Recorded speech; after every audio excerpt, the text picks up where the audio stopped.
는 저희가 너희는 누구를 찾느냐라는 제목으로 말씀을 저희가 나눴습니다. 앞장서는 주님의 사랑, 보호하는 주님의 사랑, 그리고 희생적인 우리 예수님 사랑에 대해서 우리가 같이 말씀을 상고해봤습니다. 오늘은 유익하다, 불을 쬐다 라는 제목으로 우리 말씀 같이 보겠습니다. 요한복음 18장 12절부터 27절까지의 말씀입니다. 요한복음 18장 12절부터 27절까지의 말씀입니다.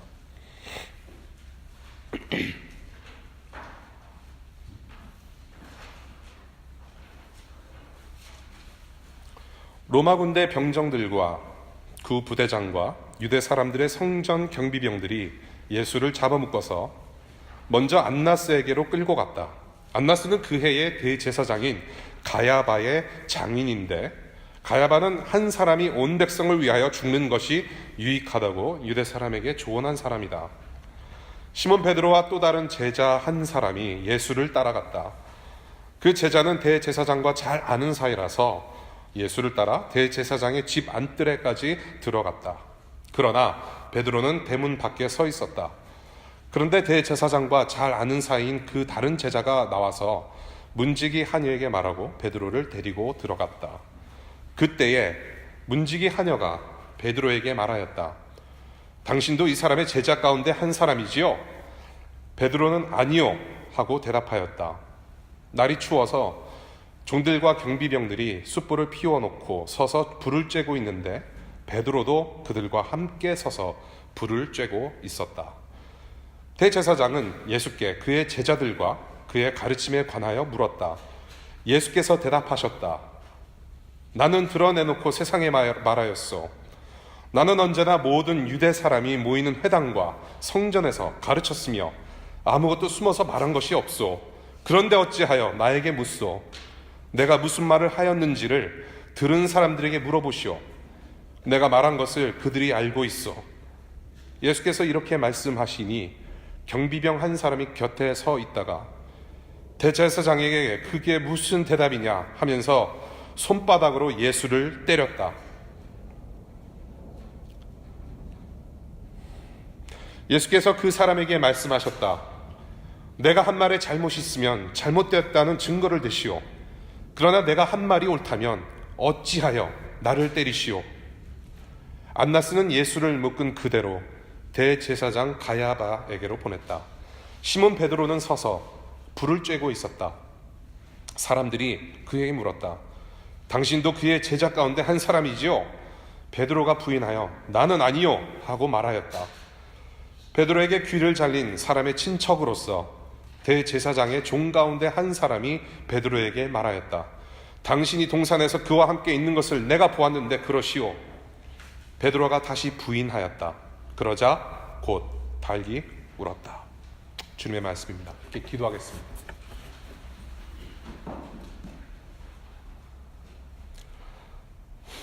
하나님의 이름을 부른 것조차도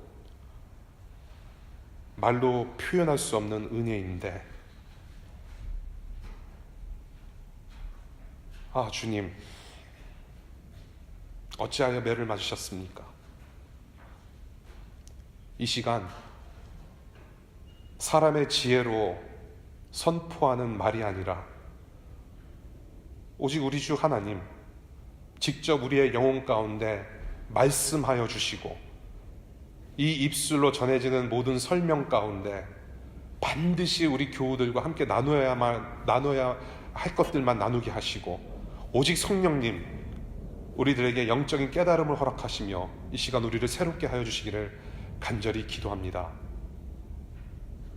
하나님, 오늘 한 영혼도 그냥 돌려보내지 마시고 이 예수를 깨달아 아는 그 은혜를 듬뿍 가지고 돌아갈 수 있도록 우리 주님 그분들의 마음, 영혼의 문을 주님 활짝 열어주시기를 간절히 기도합니다. 위로가 필요한 자에게 위로를 허락하여 주시고, 평안이 필요한 자들에게 평안을 허락하여 주시고, 예수가 필요한 자들에게 예수를 보내주시기를, 우리 주 예수의 영 성령 하나님 보내주시기를 간절히 부탁드리며 예수님 이름으로 기도합니다. 아멘. 여러분들 혹시 라라랜드 보신 분들 계신가요? 라라랜드 안 보신 분들 한번 손들어 보십시오. 네. 저 유튜브 가서 라라랜드 한번 쳐보시면은 풀 무비는 아닐지라도 그 처음 인트로 처음에 영화가 시작되는 부분은 여러분들 보실 수 있습니다. 그 영화 첫 번째 장면이 아주 멋있습니다. LA 로스앤젤레스의 그 고속도로를 막아놓고 촬영한 장면이 나옵니다. 노래로 시작되는 영화죠. 그 위에서 배우들이 차 위를 뛰어넘으면서 노래를 하고 춤을 춥니다. 그리고 카메라가 재빠르게 많은 그 배우들, 뮤지컬 배우들을 찍습니다. 계속 카메라가 돌고 돕니다. 그것을 이제 롱테이크라고 하죠. 근데 사실은 이게 한 카메라로 계속 찍는 것이 아니라 중간에 뭐 한두 번 정도 컷하면서 그것을 한 2, 3일 정도 거쳐서 찍었다고 합니다. 한 노래, 한 장소, 한 시간, 한 시각 계속 카메라가 돌면서 사람들을 비춥니다. 오늘의 본문이 그러한 본문이에요. 그냥 읽으면 좀 헷갈립니다. 가야바 이야기도 나오고 동시에 베드로 이야기도 나오고 다시 가야바 얘기를 하고 안나스 얘기를 하고 또다시 베드로 이야기를 합니다. 한 장소에서 같은 시간에 이루어지는 일들을 지금 사도 요한이 카메라를 계속 돌리고 있다라고 생각을 하시면서 오늘 본문을 이해하시면 편할 것 같아요. 예수께서 밤에 잡히신 후에 묶이신 채로 제사장에게 정죄당하시고 동시에 베드로는 예수 그리스도를 부인하는 배신을 저지르는 장면, 이 두 가지 사건, 두 가지 이야기가 계속해서 교차되고 있습니다. 오늘 이 두 가지 이야기를 통해서 우리 공동체가 들어야 할 말씀, 우리 영혼이 귀 기울여야 할 이야기는 무엇인지 한번 살펴봤으면 좋겠습니다. 첫 번째 이야기입니다. 예수와 안나스 이야기인데요. 예수와 안나스. 정죄 받으시는 예수 그리스도의 모습을 오늘 본문에서 보고 있습니다. 이 대제사장은 누구인가? 대제사장은 하나님께서 내려주신 율법, 하나님께서 내려주신 말씀에 따라서 백성의 죄를 다루고 그렇게 다스리며 하나님 앞에 올려드리는 예배를 주관하는 아주 중요한 사람이죠. 이 아론 때부터, 아론이 대제사장 1호입니다. 이 아론 때부터 이 대제사장직은 종신직입니다. 계속해서 죽을 때까지 대제사장인데요. 이 당시 이스라엘을 지배했던 로마 제국이 이 한 사람이 대제사장직을 맡으면 그 중심으로 해서 세력이 막강하게 형성이 될 것이니 이것은 우리에게 굉장히 불리하다. 그래서 이 대제사장을 1년에 한 번씩 선출하는 제도로 바꿨습니다. 그래서 오늘 여러분들 본문 처음에 보시면 그해 대제사장인 가야바라는 이야기가 나옵니다.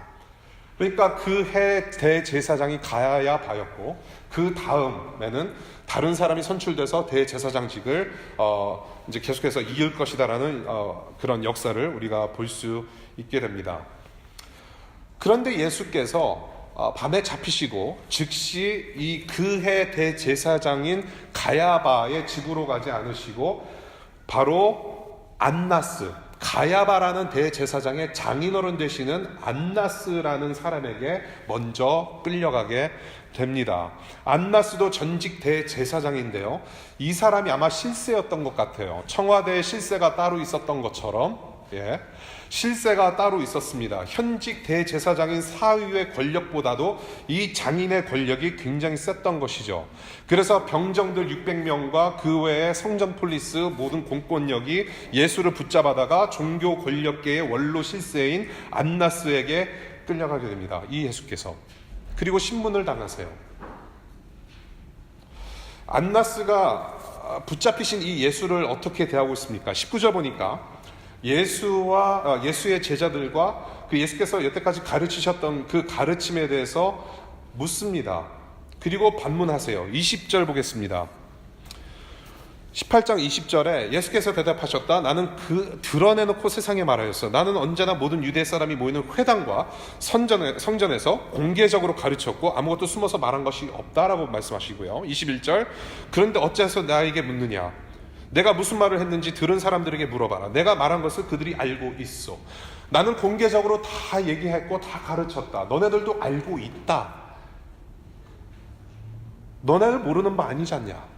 이미 알고 있다라고 반문하십니다.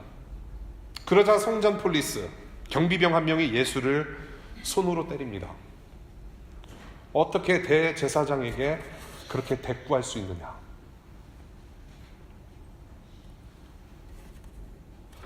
여기서 손으로 때렸다라고 얘기합니다. 손으로 때렸대요. 그런데 미가서라는 예언서를 보면 예수께서 막대기로 맨 먼저 매를 맞으셨다라는 어떤 예언의 글이 있습니다. 그리고 많은 학자들이 막대기로 맞았을 것이다 라는 이야기를 해요. 어찌되었든지 간에 우리 창조주신 예수께서 지금 피조물인 이 사람에게 모욕을 받습니다. 치욕적이에요. 아무런 죄 없는 사람이 매를 맞아요. 여러분들도 억울한 일 당해보셨죠?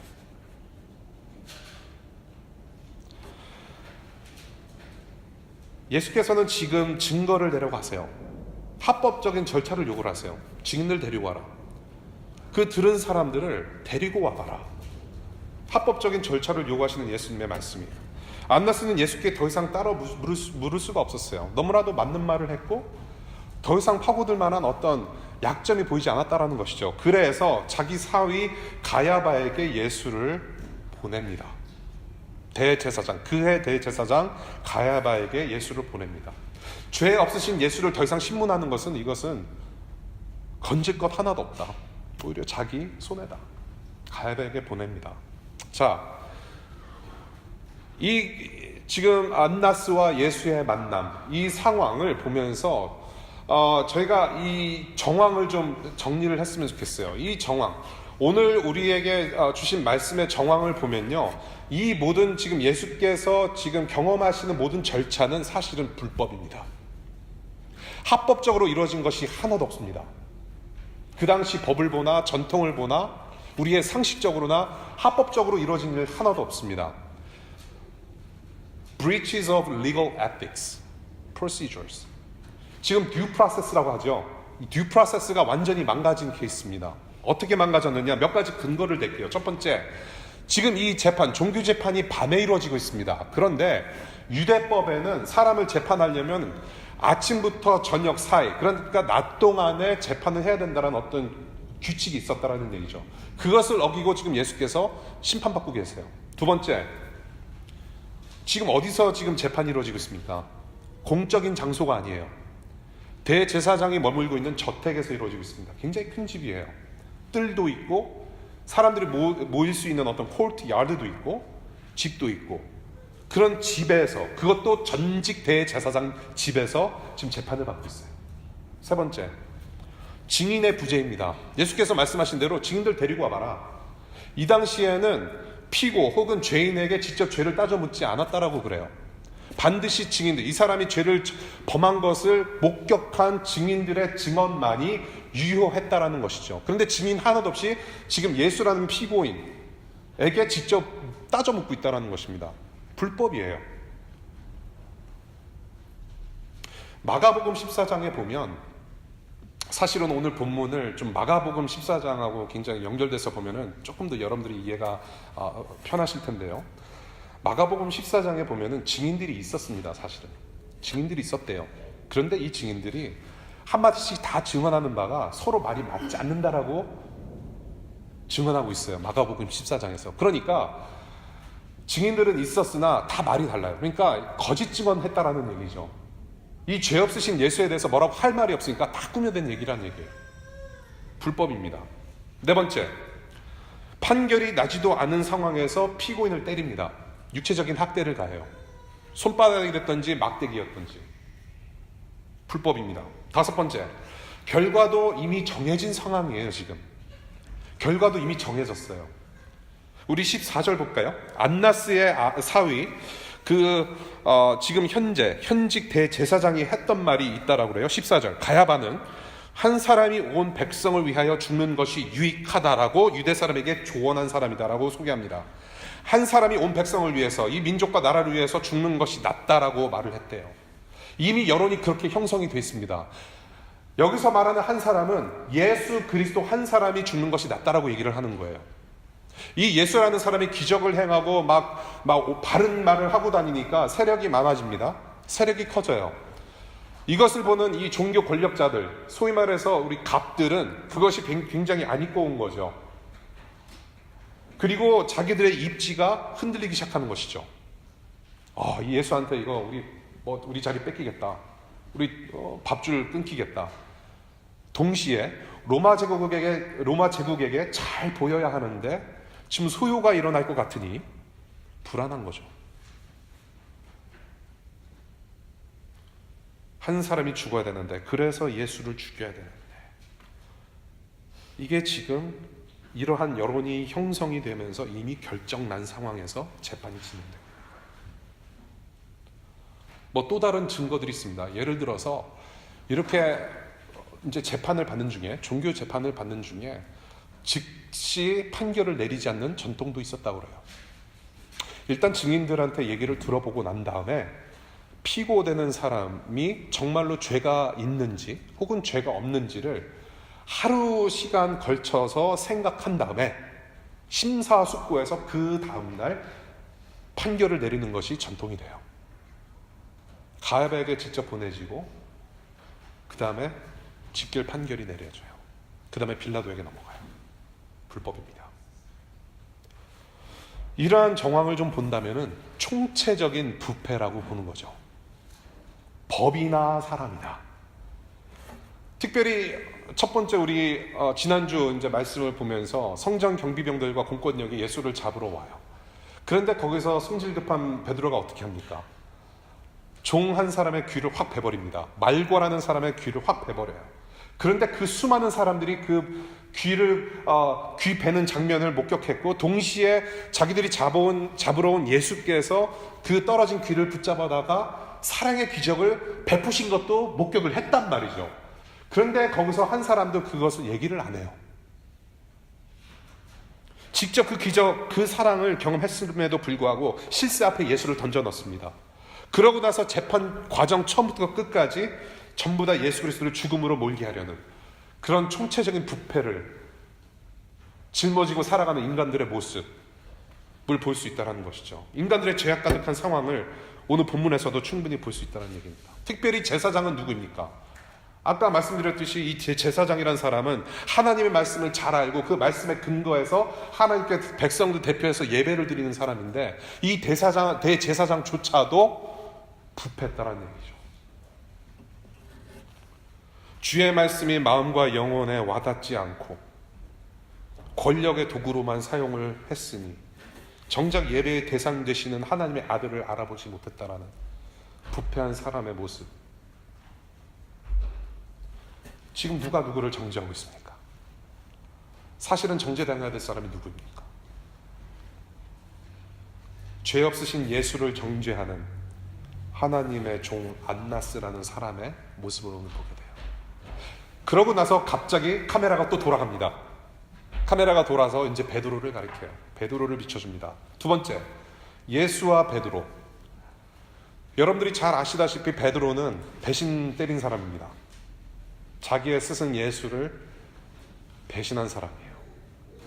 안나스는 정죄를 했고 베드로는 같은 시각에 배신을 합니다. 우리가 잘 아는 베드로의 배신 장면을 오늘 봤어요.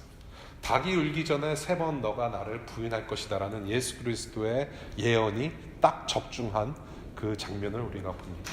현실이 돼버려요. 오늘 본문을 보니까 지금 2018년이잖아요. 기원 후 2018년까지도 아직도 신원을 알 수 없는 제자 한 명이 등장을 해요. 그 제자가 베드로를 데리고 대제사장 집으로 들어갑니다. 상당히 막강한 사람이었던 것 같아요. 한여까지 구슬러서 베드로를 집 안으로 들여보낼 정도면은. 그래서 이제 많은 학자들이 이 11 제자 중에는 이럴 만한 인물이 없다. 그들이 이제 우리가 생각할 수 있는 것은 이 11 제자 외에 따로 또 따라다녔던 제자 중에 한 명이었을 것이다. 그래서 대제사장과 어떤 네트워크도 있고 주변 사람들에게 좀 이렇게 추앙받는 그런 자리에 있었던 제자가 아닐까라는 추측을 하는 것이죠. 아무튼 anyway, 이 신원을 알 수 없는 제자 한 명과 베드로가 붙잡히신 예수를 따라가요. 따라 들어가지 못하고 대문 밖에서 서서 이제 베드로가 기다리고 있는데 이 제자라는 사람의 도움으로 집 안으로 들어가게 돼요. 아까 말씀드렸지만은 굉장히 큰 집입니다. 그 큰 집 안에서 사람들이 밤에 추우니까 불을 쬐고 있고, 또 다른 한 곳에서는 안나스라는 사람이 예수를 신문하고 있어요. 정지하고 있습니다. 자, 3번 배신을 당하세요. 예수께서 첫 번째 배신, 집 문을 열어준 하녀에게 나는 예수 모른다라고 얘기를 합니다. 두 번째 배신, 함께 불을 쬐고 있는 사람들, 너도 그 중에 한 사람 아니냐, 예수를 따라다녔던 제자들 중에 한 사람 아니냐라고 물어요. 그런데 아니라고 대답해요.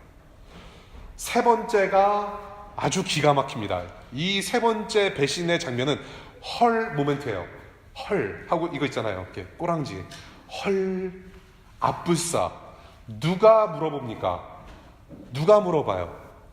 베드로가 귀를 떨어뜨렸던, 베드로가 칼질해서 귀를 떨어뜨렸던 그 말고라는 사람의 친척이에요. 앞불싸. 인생은 장난입니까? 세상 좁아요. 왜 하필이면 친척이 베드로한테 너 그 사람 맞지? 여전히 부인합니다. 나는 그 사람 아니다. 대놓고.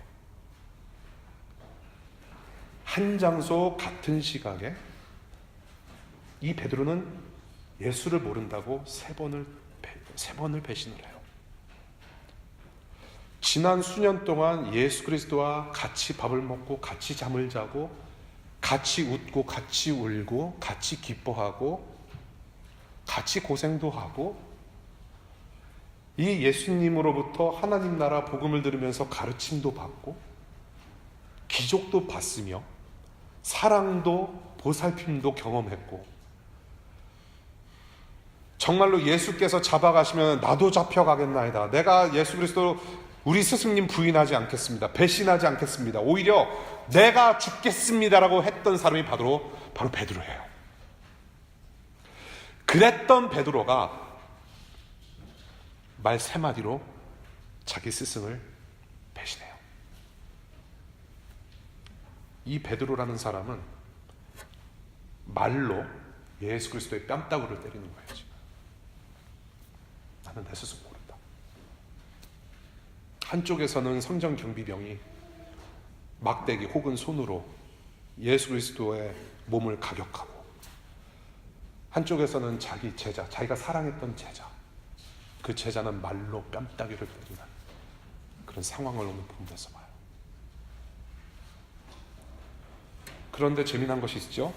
예수께서 잡히시기 전에 뭐라고 했습니까? 우리 다른 공관복음, 마태복음, 마가복음, 누가복음을 보게 되면은 이제 여러 가지 이런 똑같은 상황이지만은 여러 다른 관점으로 이야기를 하는데요. 예수께서 사실은 이렇게 붙잡히시기 전에, 겟세마네 동산에서 붙잡히시기 전에 하신 일이 있어요. 기도를 하셨죠. 습관적으로 제자들과 함께 기도를 하셨어요. 기도를 하시기 전에 예수님께서 제자들에게 하신 말씀이 있어요. 유혹에 넘어가지 않도록 너희들도 깨어서 기도하라라는 말씀을 하셨어요.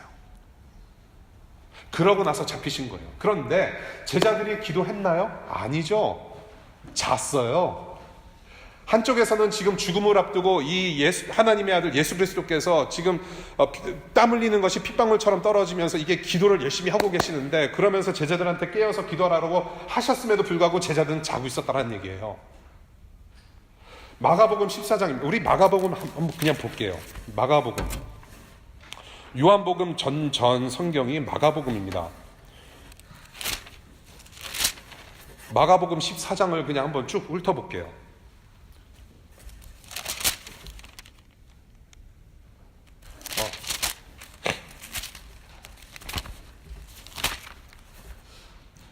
마가복음 14장.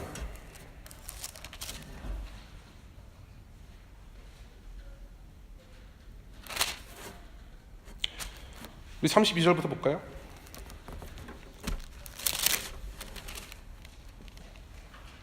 31절부터 보겠습니다. 예수님께서 너네들은 베드로야, 너는 나를 닭을 굴기 전에 3번 나를 부인할 것이다 하시면서 31절에 뭐라고 말합니까? 베드로가 내가 선생님과 함께 죽는 한이 있을지라도 절대로 선생님을 모른다고 하지 않겠습니다. 나머지 모두도 그렇게 말하였다. 그랬던 베드로예요. 그 다음에 32절 겟세마네에서 기도하시죠. 제자들도 함께 기도합니다. 그러면서 쭉 보니까 37절 볼게요. 제자들은 자고 있었다. 그래서 베드로에게 말씀하셨다. 특정한 인물을 가리켰습니다. 베드로라는 인물이에요. 시몬아, 자고 있느냐? 1시간도 깨어 있을 수 없느냐? 38절 너희는 유혹에 빠지지 않도록 깨어서 기도하여라. 마음은 원하지만 육신이 약하구나 하면서 기도하라고 하셨어요. 그런데 기도했습니까? 또 잤어요. 여러분, 베드로는 확실히 자만했습니다. 나는 예수님을 부인할 것이 아니고 내가 오히려 죽겠습니다. 정말로 자만을 떨었던 사람이에요. 그리고 기도하라고 할 때 기도하지 않고 잤어요. 이것이 바로 베드로의 실제 상태입니다. 외면적으로는 자기가 칼 빼들고 예수 그리스도를 보호할 것처럼 했던 사람이었고, 말로 예수 그리스도를 배반하지 않겠다 충성을 다했던 사람입니다. 그런데 이 사람의 실제 내면의 상태는 아니었다라는 거예요. 이 세 마디로 쉽게 예수를 부인한 내면의 상태, 이것을 잘 보여주는 장면이 바로 결박 이 예수를 붙잡아온 사람들, 종과 성전 경비병들과 함께 불을 쬐고 있었다라는 장면이 바로 베드로의 내면의 상태를 가리켜요. 베드로는 이 내면이 밤이었고 추웠다라는 거예요. 예수를 배신한 제자의 참모습이에요. 밤이고 춥다. 그의 영혼 상태가 그러했다라는 것이죠. 지금 예수께서는 매를 맞으시고 춥게 계시는데 베드로는 자기 춥다고 불을 쬐고 있어요. 내면이 부패한 제자의 슬픈 모습을 봐요. 오늘 이렇게 장면을 교차해 가면서 우리가 이 두 사람 이야기를 봤습니다. 예수님까지 세 사람의 이야기를 봤어요. 왜 이렇게 인물들을 교차시키면서 보여줬을까? 사도 요한이. 저는 사도 요한이 아마 이 시대에 계속 살아 있었더라면 영화 감독하면 참 잘했을 것 같아요. 사실 이 사도 요한이라는 사람이 요한계시록도 썼습니다. 요한계시록도 보면 상당히 그래픽해요. 굉장히 이것을 영상으로 표현하면 정말로 천국의 모습이 그럴싸하게 좀 보였을 것 같아요. 왜 이 두 사람이 교차되며 등장했을까라는 생각을 해보게 됩니다. 빌라도라는 이방인, 빌라도라는 사람에게 붙잡히기 전에 지금 이 두 유대인들에게 지금 배신도 당하고 정죄당하시는 예수님의 모습을 봐요. 유대인이 누구입니까? 이 지금 대제사장과 이 예수 그리스도의 제자라는 이 두 사람이 누굽니까? 그나마 하나님과 가장 가까웠다라고 하는 하나님의 종들이란 말이에요. 하나님을 안다라고 하는 소위 말하는 크리스찬이었어요. 이 두 사람이 예수 그리스도를 버리고 때리고 배신하는 장면을 오늘 그려내고 있다는 얘기입니다. 철저하게 자기 사람들에게 버림받는 예수 그리스도의 모습을 보여줘요. 그러고 난 다음에 다음 주 본문 빌라도에게까지도 버림받습니다. 자기가 만든 피조물에게 철저하게 버림받는 예수 그리스도의 모습을 우리는 계속 보게 됩니다. 이 모든 일이 언제 이루어졌어요? 밤에 이루어졌습니다. 우리 인간들, 이 두 사람뿐만이 아니라 저와 여러분들의 그 부패된 모습을 그대로 보여주고 있다고 봐요. 예수께서 죽으신 이유를 이 두 사람이 대표적인 예로 들려진 것이죠. 저는 이 이야기를 보면서 두 가지 권면의 말씀을 함께 나누고 서서히 말씀을 맺을까 합니다. 첫 번째, 저와 여러분들이 안나스와 베드로다. 한 사람이 죽는 것으로 온 백성이 유익함을 얻는 것, 여러분들 어떤 유익을 누리십니까? 혹시라도 예수를 그저 내 삶의 성공의 그런 어떤 부적과 같은 그런 존재로 여기시지 않으시는지, 무엇이 유익합니까? 여러분들은 어떤 불을 쬐고 있습니까? 여러분들의 안녕을 위해서, 여러분들의 성공을 위해서 세상에서 가져다주는 그런 일시적인 불을 지금도 쬐고 있지 않습니까? 우리도 이 두 사람처럼 쉽게 넘어짐을 보게 돼요. 분명히 넘어집니다. 자만하기도 쉽습니다. 말씀을 들었고 잘 안다 한들, 대제사장처럼 주님의 말씀을 잘 알고 그대로 예배한다 한들, 삶에서 순종하지 않고 마음으로 믿지 않으면 그게 무슨 소용이 있겠습니까? 내 안녕을 위해서 세상의 불을 쬐고 있지는 않습니까? 지금도 깨어서 기도하라 하시는 그 음성을 무시하고 내 힘으로는 무엇이든지 다 잘하면서 잘 살 수 있다라는 교만으로 창조주 되시는 그 예수님의 뺨을 오늘도 갈겨대지는 않습니까? 말씀에 불순종하고 기도하지 않으면 교만입니다. 쉬지 말고 기도하라는 말씀을 계속 묵상을 해보니까요, 이게 다른 어떤 신학적인 깊이가 있는 게 아니라 정말로 쉬지 않고 기도를 해야 될 수밖에 없는 존재구나라는 것을 깨닫게 되었습니다.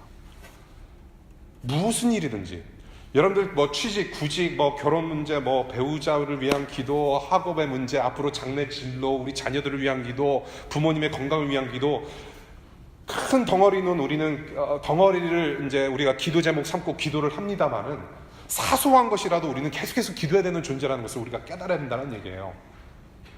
사소한 일까지도 우리는 하나님께 의존하지 않으면 안 되는 존재이기 때문에 그래요. 일용할 양식을 주옵시고, 워싱턴 DC에서 여러분들 굶어 죽지 않잖아요. 여러분들 돈이 없어서 굶습니까? 저한테 오세요. 제가 사골부터 시작해서 뭐 육개장 쭉 끓여드릴게요. 여러분들 중에 정말로 굶어 죽는 사람 없습니다. 그냥 우리가 흔히 생각하는 밥 먹는 문제, 그것까지도 우리는 하나님께 감사하면서 기도하면서 밥 먹지 않습니까? 늘 기도할 수밖에 없어요. 사소한 것 하나라도 다 기도 제목이라는 거예요. 그렇지 않으면 나는 내 뜻대로 내 힘대로 잘 살아갈 수 있습니다. 이거는 기도 제목 아니에요. 기도할 필요 없습니다. 자연적인 거니까. 의식주의 문제 자연스럽게 해결받고 있으니까 기도 안 해도 된다는 거예요. 그것이 뭡니까? 내면의 부패란 얘기예요. 우리의 기도 제목이 사실은 우리의 모든 것을 반영해 주고 있지 않아요. 여러분들의 마음이 여러분들의 영혼을 반영해요. 그것이 하나님이 보시는 거예요. 마음. 이 작은 것도 내가 주인이 아니라 창조주 하나님의 주인이심을 인정하는구나. 그러니까 그러고 보니까 계속 쉬지 않고 기도하게 된다는 얘기예요. 사소한 것까지도 감사할 수 있고, 사소한 것까지도 도움을 요청하고, 사소한 것까지도 하나님의 임재를 느껴가며 감사 찬송할 수 있는, 교만은 죄입니다, 여러분. 기도하지 않으면 교만이고, 교만은 하나님 보시기에 죄예요. 안나스와 베드로 같이 되지 않으시기를 간절히 축복합니다. 두 번째, 저와 여러분들은 안나스와 베드로예요. 여러분들 불의의 편에 서지 않습니까? 불의의 편에 서지 않습니까? 저와 여러분들은 하나님을 믿고 예수 그리스도의 복음을 통해서 우리가 영원한 생명을 누리고 구원받았다라고 하면서 이 세상에 보여지는 모든 불의에 침묵하지 않느냐는 얘기예요.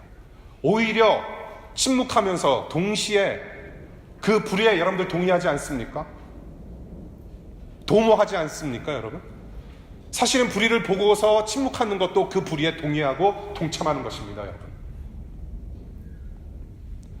2000년 전에 이렇게 불법으로 인해서 예수 그리스도께서 희생당하시는 과정을 우리가 보게 되는데요, 지금도 저 문 밖으로 나가면 아직도 이렇게 합법적인 절차를 거치지 않고 불의를 당하며 고통 속에서 신음하는 이웃들이 분명히 있습니다.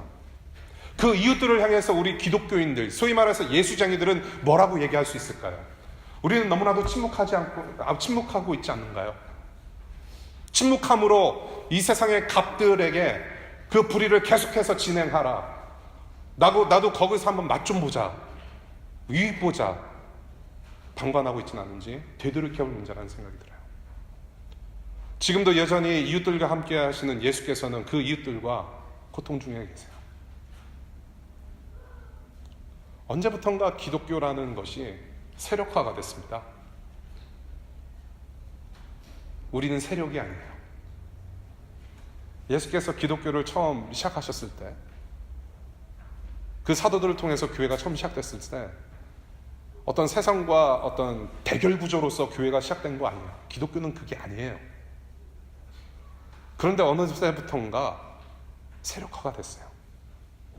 같이 세상의 권력과 나란히 하고 싶어서 발버둥 치는 기독교의 모습을 봤어요.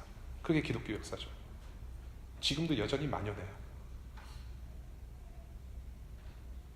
예수 그리스도께서 십자가에서 죽으신 게 우리의 세력을 위함이었습니까, 여러분? 우리가 이 세상에서 갑질을 하기를 원해서, 그래서 예수님께서 십자가에서 죽으셨습니까? 만약에 그것이 목표였다면 예수님께서는 죽으실 필요가 없었어요. 그것이 아니죠.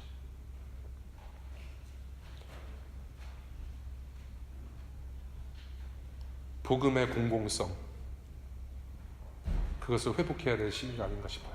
워싱턴 DC도 예외가 아닙니다. 창피한 기독교가 됐습니다. 불의한 이웃들에게 아무 말 하지 못하는 그리스도인들을 양성하는 교회의 모습. 오카는 목사님 아들께서 그런 책을 쓰셨죠. 마북이 뭐죠? 마북이, N북이, 신북이라는 용어를 사용하시면서 책을 쓰셨어요. 심리학에 물든 부족한 기독교, 엔터테인먼트에 물든 부족한 기독교, 또 뭐죠? 마케팅에 물든 부족한 기독교라는 책을 쓰신 적이 있어요. 그 외에도 사실 더 많습니다. 권력에 물든 부족한 기독교, 돈에 물든 부족한 기독교, 명예에 물든 부족한 기독교, 욕망에 물든 부족한 기독교, 수도 없이 많습니다. 그것이 현재 우리의 모습이에요. 저와 여러분들은 안나스와 베드로 같지는 않은지, 지금도 살아계시는 예수 그리스도 하나님 아버지께, 또한 이 세상을 향하여서 우리가 보여줄 게 무엇이 있겠습니까? 불법으로 고통당하시는 예수를 좀 생각하면서 저 세상을 향해서 할 이야기가 있고 행동해야 할 행동이 우리 가운데 펼쳐지기를 간절히 축복합니다. 말씀 맺을게요. 우리 예수 그리스도, 우리의 유익을 구하며 불째고 있는 온전치 못한 우리를 그래도 사랑하셔서 십자가로 묵묵히 걸어가십니다. 걸어가셨습니다. 우리의 죄값을 치르셔야 하나님 만나는 영생을 누리며 우리가 자녀 될 수 있기 때문에 그 십자가의 길을 우리를 위해서 걸어가셨어요. 예수 한 사람 죽음으로 영생을 누렸습니다. 이제는 그 예수님 때문에 세상이 주는 일시적인 안락, 그 불을 쬐는 것이 아니라 이제는 그 불보다도 영원한 빛 되신 예수를 우리는 소유하고 있는 사람들입니다. 우리 디모데전서 4장 5절, 디모데전서 4장 5절을 보니까 이런 말씀이 있습니다. 모든 것은 하나님의 말씀과 기도로 거룩하여집니다. 여러분들의 삶 가운데 말씀과 기도가 무너지면 거기는 고통밖에 없습니다. 그러나 말씀과 기도가 여러분들 삶 가운데 살아날 때 거기는 분명히 거룩한 생명이 넘쳐 흐를 줄로 믿습니다. 여러분들 한 주간 동안 존재를 다해서 말씀 순종하고 깨어서 기도하고, 지금도 그렇게 깨어서 기도하라는 예수 그리스도의 음성을 듣고 순종하시기를 간절히 바랍니다. 기도할게요.